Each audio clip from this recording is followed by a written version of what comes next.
Subscribe کریں حافظ جمال sound channel کو اور دبائیں بیل آئیکن کو تاکہ آپ کو ریگولر نوٹیفیکیشن حاصل ہو سکیں۔ والرفعت والعلا والعظمت والکبریہ والصلاة والسلام علی محمد المصطفیٰ خاتم الانبیاء امام الاتقیاء والاصفیاء وعلی آلہ الطیبین الطاہرین واصحابہ المکرمین المخلصین۔ اما بعد فاعوذ باللہ من الشیطان الرجیم بسم اللہ الرحمن الرحیم وحنان من لدنا وزکاة وکان تقیا وبرم بوالدیہ ولم یکن جبارا عصیا۔ صدق اللہ مولانا العظیم وبلغنا رسولہ النبی الکریم ونحن علی ذلک لمن الشاہدین والشاکرین والحمد للہ رب العالمین۔ محترم المقام، عزت مآب، عالی مرتبت، محبتوں کے کوہ بلند ہیں اور خلوص و اخلاق کے سمندر عمیق ہیں۔ محترم محمد صدیق صاحب اور ان کے صاحبزادہ چوٹی کے عالم ہیں، جن کی زندگی کے کئی سال راتوں کی تنہائیوں میں اور اندھیروں میں اور دن کے اجالوں میں قرآن حدیث پڑھتے ہوئے گزری ہے۔ اور میں سچی بات آپ کو کہتا ہوں، ان کے سینے میں ایک ایسی میں تڑپ دیکھتا ہوں، وہ تڑپ یہ ہے کہ ہر جوان کے سینے میں عشق محمد کا سمندر امنڈا ہے، ہر جوان کے سینے میں قرآن کا نور روشن ہو جائے، اور اس کے لیے یہ محنت کر رہے ہیں عامر شہزاد صاحب۔ دعا کریں اللہ تعالیٰ ان کو اپنے مقصد میں کامیابی نصیب فرمائے۔ جس منزل کو اور جس ٹارگٹ کو یہ لے کر اپنی زندگی کا ایک ایک سانس اور قدم بڑھا رہی ہے، اللہ کرے وہ منزل قریب آ جائے، اور امید ہے اللہ کے فضل سے یہ اپنی منزل کو ضرور جا کر ٹچ کریں گے۔ اور محترم المقام، نہت کے میدان کے مینارہ نور ہیں محترم فضل کریم صاحب اور محمد یعقوب جیدار صاحب اور محترم شہد عمران صاحب۔ جب میرا بیٹا فوت ہوا تھا تو انہوں نے نقابت کی تھی، بڑے بڑے نعت خان آئے تھے، چوٹی کے نعت خان آئے تھے، مگر اس دن کی نقابت نعت خان جو پاکستان لیول کے نعت خان تھے وہ آئے تھے، فضل کریم صاحب بھی تھے، یعقوب صاحب، ان کی نقابت اس دن سارے جتنے بھی مہمان پڑھنے والے تھے سب سے بلند رہی تھی۔ اس دن میں نے ان کو ایک نصیحت کی تھی کہ محنت کریں، علم میں بھی عمل میں بھی۔ اس روز سے اس نے اپنی محنت کا سفر شروع کر دیا ہے، روز بروز اس پر ایک رنگ چڑھتا جا رہا ہے۔ اور محترم ثناء اللہ وقار صاحب تو کسی تعارف کے محتاج ہی نہیں ہے۔ میرے صاحب و میرے جوانوں، میں خوش ہو رہا ہوں کہ جوان بیٹھے ہوئے ینگ لاٹو، مدتیں گزر گئیں براہ راست میں آرو موضوع پر، زمانے بیت گئے، حضرت یحییٰ علیہ السلام کو دنیا میں آئے اور پھر دنیا سے رخصت ہوئے، مگر جب قرآن نازل ہوا تو رب کائنات نے یحییٰ علیہ السلام کی دو خوبیوں کا ذکر کیا کہ اے میرے نبی کی امت، میرا یحییٰ ہو گزرا ہے، ان کی مجھے دو صفات پسند ہے، اے امت مصطفیٰ تمہیں ان کا ذکر سناتا ہوں۔ تو ان کا اتنی تو وہ صفات اور خوبیاں اللہ کو پسند آئی، اللہ نے فرمایا میرا یحییٰ بڑا نرم خو تھا۔ یہ پہلی خوبی سے میرے بیٹو، زندگی میں حضور علیہ السلام کی سیرت کا اہم پہلو ہے جو اللہ نے سارے نبیوں کو خوبیاں دیں، اللہ نے اکٹھی کر کے تقدیم. حضرت یحییٰ علیہ السلام نرم مزاج تھے، ایک خوبی، اور دوسری وَبَرًّا بِوَالِدَیْہِ وَلَمْ یَکُنْ جَبَّارًا عَصِیًّا. واہ واہ. فرمایا کہ میرا یحییٰ والدین کے ساتھ نیکی کرنے والا تھا.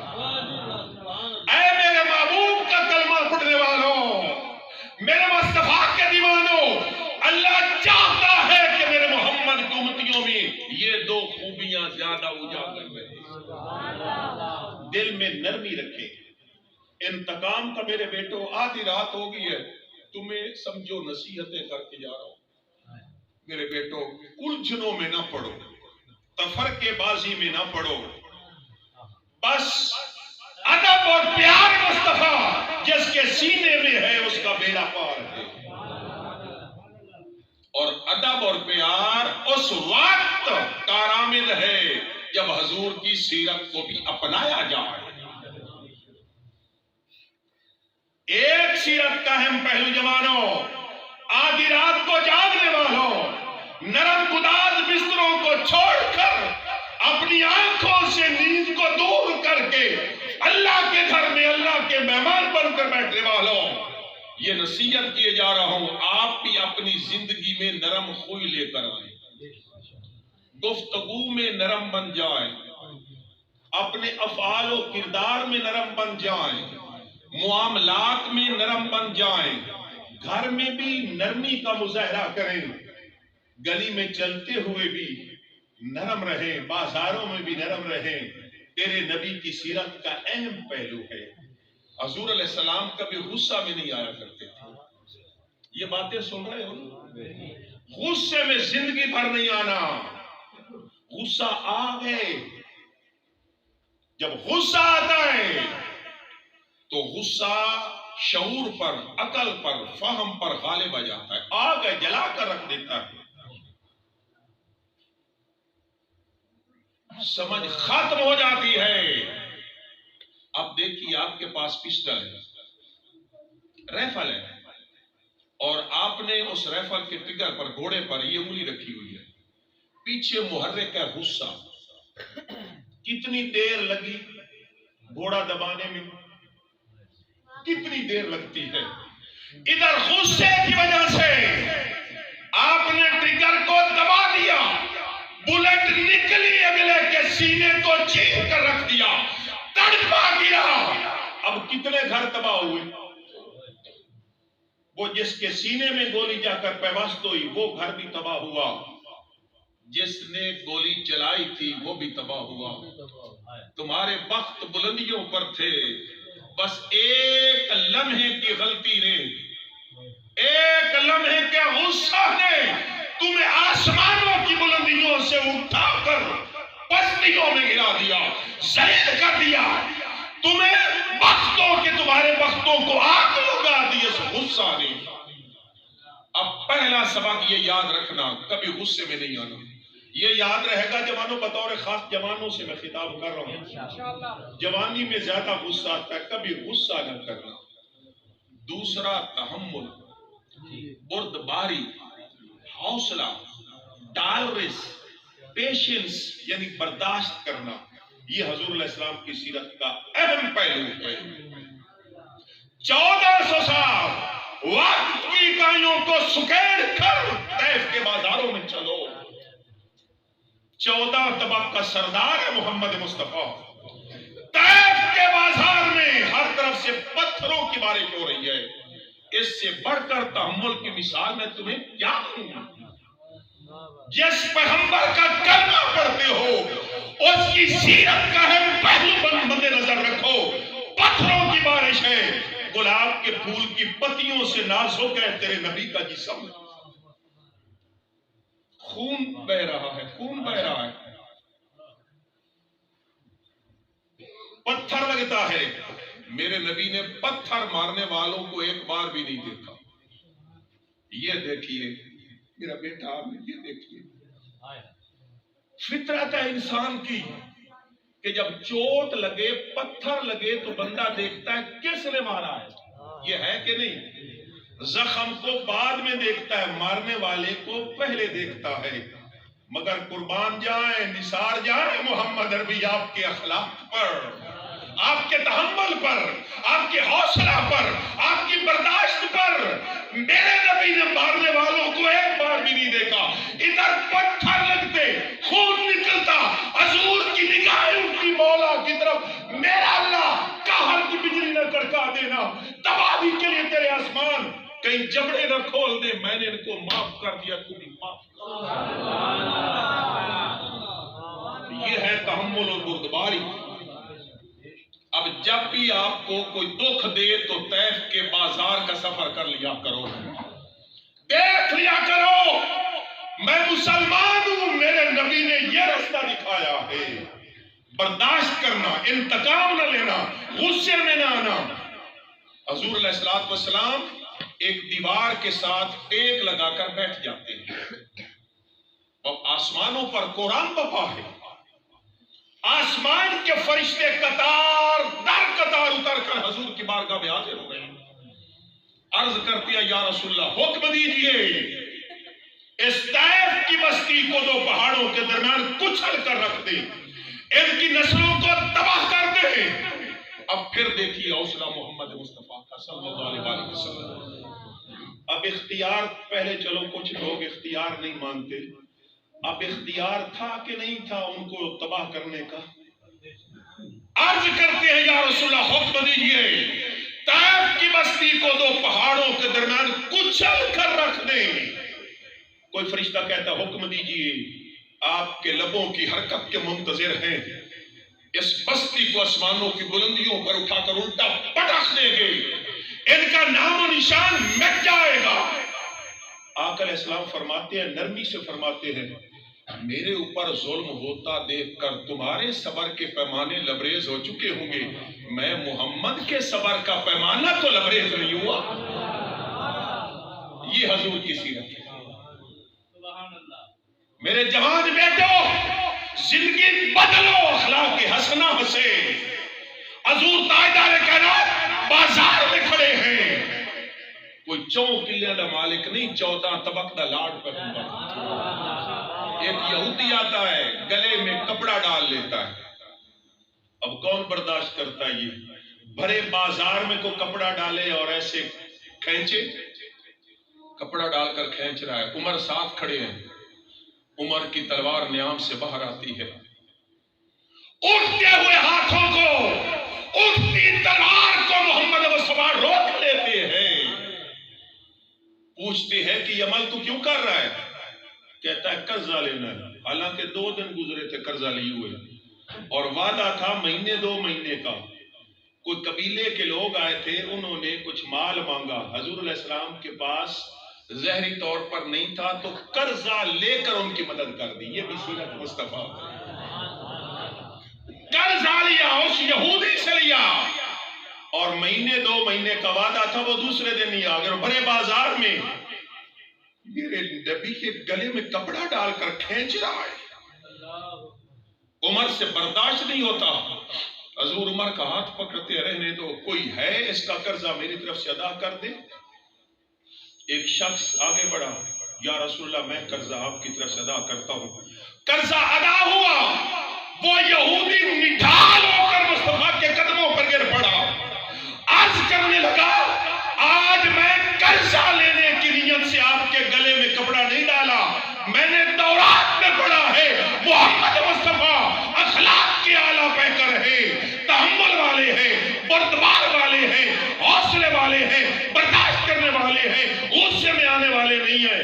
میں نے کپڑا ڈال کر یہی جانچنا تھا کہ آپ سچے ہیں۔ بس صاحبو، میرے بیٹو، بس حضور علیہ السلام کے قدموں پر گر کر کلمہ پڑھ لیتا ہے۔ اب وہ بھی ذکر کر رہے تھے وقار صاحب بھی، معذرت کوئی اس میں کوئی صحت کے اعتبار سے نہیں، کہ آقا مکہ کی گلی سے گزر رہے ہیں، ایک بوڑھی ناتواں عورت ہے، یہ ساکے بازار میں گزر، کیا آپ کو کہے اعتراض بھی ہے، تو گزر رہے تھے، ایک بوڑھی عورت سامان سمیٹے بیٹھی تھی، گٹھڑی باندھ کر کہیں جانے کی تیاری میں تھی. میرے نبی اور بھی لوگ گزر رہے تھے, کوئی رکا نہیں ہے. کسی نے نہیں پوچھا کہ مائی پریشان نظر آتی ہو. میرے اور تیرے نبی گزرے تو نبوت کے قدم رک گئے. ساری کائنات کے غموں کے بادل تیرے نبی کی آنکھوں کے پیمانوں میں ہمیشہ برستے رہتے تھے. اس دنیا میں نہیں صاحبو, جب آخرت کا دن آئے گا ہم میدان معاشر میں بعد میں جائیں گے, ہم سب کے نبی پہلے جائیں گے. کس لیے؟ میرے لیے, تیرے لیے. اس روز بھی آقا کی آنکھوں کے پیمانے غموں سے بھرے ہوں گے, بادل برس رہے ہوں گے اور کہیں گے امتی امتی. وہ لاڈ سے کہے گا یا محمد. یہ عاجزی سے عرض کریں گے امتی امتی, اور کائنات انسانیت نفسی نفسی پکار رہی ہوگی. رب کائنات لاڈ سے کہے گا ارفراسک یا محمد سالتو تائشفا تشفا کل تسما. محبوب اور دنیا والوں, میرے نبی کا مانگنا دیکھو, میرے نبی کا بولنا دیکھو. بولتا کیسے ہے؟ بولتا ہے تو لبوں سے نور نکلتا ہے. دیکھو میں اپنے نبی کے بولنے کی قیمت کیا دیتا ہوں. محبوب مانگتا کہ اللہ فرمائے گا, اللہ کے نبی فرمائیں گے امت کی خیر, اللہ فرمائے گا سونے خیر ہی خیر ہے. مجھے معلوم ہے جو تجھے غم رلائے جا رہا ہے, جو تجھے سکون تیرا دور کیے ہوئے ہیں, وہ یہ ہے کہ تیرے کچھ امتیوں کے اعمال نے ان کو دوزخ میں پھینک دیا, مگر تیری رحمت مضطرب ہے. میں کیوں رہنے دوں تیری رحمت کو مضطرب؟ تجھے دو جہانوں کی رحمت بنا کر بھیجا ہے. جا میرا محبوب اپنے گنہگار امتیوں کو دوزخ سے نکال لے. نکالتے نکالتے یہاں تک حضور نکالیں گے کہ رائی کے دانے کے برابر والے امتیوں کے جن میں ایمان ہوگا ان کو نکال لیں گے. ادنا ادنا ادنا, ہو سے کم ہو سے کم ہو سے کم, موجہ مار محمد دی رحمت کے وسیلے دے. حتیٰ کہ اللہ خود فرمائے گا میں 14 طبق نو کاٹ مارنا جو سونے تو راضی نو میں. اب اللہ کا کلام سنو. وَعِزَّتِي وَجَلَالِي وَكِبْرِيَائِي وَجَبْرُوتِي لَأُخْرِجَنَّ مِنْهَا مَنْ قَالَ لَا إِلَٰهَ إِلَّا اللَّهُ. اور میرا 14 طبق دا لاڈ محمد, اے کائنات دا سہرا محمد, اے والضحا کے مکھڑے والا محمد, اے واللیل کی زلفوں والا میرا محمد, اے مدثر کی چادر میرا لاڈلا نبی, اے مزمل کی کملی میں لپٹا ہوا میرا محبوب. مجھے اپنی عزت کی قسم ہے میرا محبوب, مجھے اپنی کبریائی کی قسم ہے میرا محمد, مجھے اپنے جبروت کی قسم ہے میرا محمد. میں خود اللہ ان کو نکال لیتا ہوں, راضی تک نہیں کرنا ہے. میں انہاں کٹ لینا سونے تے راضی ہو جا, سجدے سے سر اٹھا لے جنہ تیرا ایک واری بھی دنیا دے کلمہ پڑھ چھڈے. آقا علیہ السلام اس بوڑھی عورت کے قریب سے گزرے, قدم رک گئے, پوچھا کیوں پریشان دکھائی دیتی ہے؟ ردات سنانے لگی کہ اس مکہ میں ایک جادوگر آ گیا ہے جو اس کو دیکھ لیتا ہے اپنے آباء و اجداد کا دین چھوڑ بیٹھتا ہے. میں اس کے ڈر سے اپنے دین کو بچانے کے لیے میں مکہ کو چھوڑ کر پیکے گھر جاؤں. حضور علیہ السلام کے چہرے پر ناگواری کے آثار بھی نہیں ہوئے, مگر حضور کی لبوں پر مسکراہٹ کے پھول کھلنے لگے. آقا فرماتے ہیں پھر جانے کے ارادہ ہے اور بوجھ زیادہ ہے, تو اٹھا نہیں سکتی, میں نہ اٹھا لوں تیرا بوجھ. گٹھڑی اٹھائے ہوئے ہے تیرا نبی, کیسا لگتا ہوگا عرشیوں فرشیوں کیا بات. آگے آگے مصطفیٰ کرام ناز کر رہے تھے, بوڑھی مائی کا بوجھ اٹھا کر جا رہے تھے, پیچھے بوڑھی مائی بھی دعائیں دیتے جا رہی تھی, اور حضور کے پیچھے لٹکتے ہوئے وہ واللیل کی زلفوں کو دیکھتی, آقا کے قد و قامت کو دیکھتی, اور حضور بھی کبھی کبھی مسکرا کر پیچھے دیکھ لیتے کہیں دور نہ رہ گئی، کمزور ہے، میں ساتھ لے چلو، منزل تک لے جانا ہے۔ کہاں لے جانا ہے؟ منزل۔ وہ حضور جانتے تھے کون سی منزل ہے، کہیں پیچھے نہ رہ جائے۔ اس کا صرف سامان منزل تک نہیں پہنچانا، اس کو بھی منزل تک پہنچائے گا محمد مصطفیٰ صلی اللہ علیہ وسلم۔ جب حضور پیچھے دیکھتے تو وہ مصطفیٰ کے بددعا والے مکڑے کو دیکھتی اور مسکرا کر کہتی مولا نبی بھیجنا ہی تھا، یہ جملے پر آپ نے رسپانس دینا ہے، میں نے آپ کو تکلیف نہیں دینی کہ ہاتھ کھڑے کرو سبحان اللہ کو، بالکل نہیں کہوں گا، ابھی رسپانس مانگتا ہوں جوانوں۔ جملہ بہت خوبصورت ہے۔ جب حضور کے حسن و جمال کو دیکھا، بددعا کے مکھڑے کو دیکھا، حضور کو مسکراتے دیکھا، تو دل ہی دل میں کہنے لگی مولا نبی بھیجنا ہی تھا تو کس کو بھیج دے؟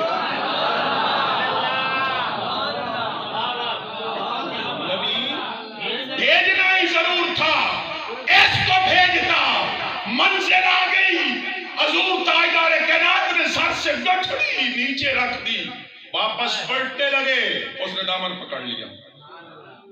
منہ جیسے بوڑھی مائیں منہ چومتی ہیں، پیار سے منہ چوم چوم کر کہتی ہے مکہ جا رہا ہے، جادوگر سے بچ کر تیری بھلائی چاہتی ہوں، جادوگر سے بچ کر رہنا، اب تیرے بغیر میں رہ نہیں سکتی۔ پتہ بھی بتا کر جا کس ماں کا لاڈلا ہے، کس باپ کا تو جگر ہے، کس قبیلے کا تو ستارہ ہے۔ آقا کے چہرے پر مسکراہٹ پھیل گئی، فرمانے لگے مائی جس کو تو جادوگر کہتی ہے وہی تو میں محمد ہوں۔ قدموں پر گر کر کہتی ہے آپ محمد ہیں تو لا الہ الا اللہ محمد رسول اللہ۔ آقا نے یہ فرمایا تھا تجھے منزل تک پہنچا کر آؤں گا، منزل مل گئی، اس کے سینے میں ایمان کا نور بھر دیا۔ اور حضور رواداری دیکھو میرے بیٹوں، ایسے تنگ ذہن نہ بنو، براڈ مائنڈڈ، کھلا دماغ رکھا کرو، برداشت کا ایسا طبقہ پہ۔ کچھ مولوی اپنے فائدے کے لیے جوانوں کو اکسا کر کسی ایشو پر میرے نبی کی سیرت کا رواداری کا، یہ کئی مثالیں جب آقا علیہ السلام لشکر بھیجتے تھے کفر سے برسر پیکار ہونے کے لیے، ننگی تلواروں کے ساتھ گھوڑوں پر سوار ہو کر جا رہے تھے، ادھر مولا کو بھی پیار آ گیا تھا، والعادیات ضبحا فالموریات قدحا فالمغیرات صبحا۔ میرا سونا تو پیارا لگتا ہی لگتا ہے، یہ جو تیرے نوکر جنہوں نے تلواریں نیام سے نکالی ہیں تیرے حکم پر کفر سے برسر پیکار ہونے کے لیے جا رہے ہیں، جن گھوڑوں پر بیٹھے ہیں مجھے تو وہ گھوڑے بھی پیارے لگتے ہیں۔ گھوڑے کیا پیارے لگتے ہیں جب تیرے صحابہ تیز دوڑاتے ہیں گھوڑوں کو، گھوڑا ہانپنے لگتا ہے۔ میرا سونا محمد تیرے غلاموں کے گھوڑے کے ہانپنے کی مجھے قسم ہے، اور جب تیرے ان غلاموں کے مجاہدوں کے گھوڑے پتھریلی زمین پر دوڑتے ہیں تو سنگوں سے جو چنگاریاں نکلتی ہیں مجھے ان چنگاریوں کی قسم ہے۔